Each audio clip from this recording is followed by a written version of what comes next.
l'IA vient remplacer beaucoup de gens dans l'entreprise et nous faire gagner beaucoup de temps. C'est-à-dire que hier, on prenait un mois pour faire une étude de marché sur à peu près 4 concurrents directs et indirects de nos clients. Aujourd'hui, on fait 40 concurrents, ça nous prend une semaine. Basé sur cette data-là, nous, après, on vient faire analyser cette database par une autre intelligence artificielle qu'on a créée, qu'on a nourrie, qui est une sorte d'avatar de moi qui en fait se forme tous les jours et vient scraper de la data sur Internet, etc.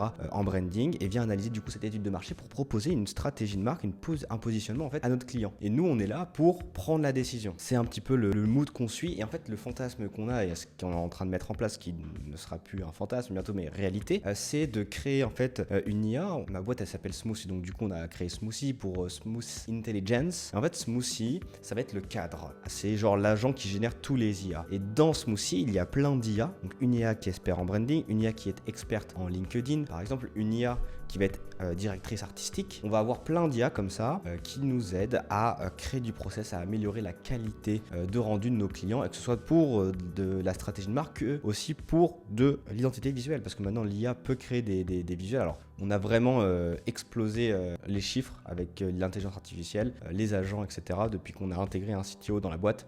Donc voilà, franchement, l'intelligence artificielle, c'est sympa. Je voulais vous faire un petit Reels pour vous partager ça. Si vous voulez plus de data sur l'intelligence artificielle, eh ben, n'hésitez pas à me le dire en commentaire, à vous abonner si vous avez kiffé, à liker. Et puis voilà, c'était Arthur Valton et travaillez bien.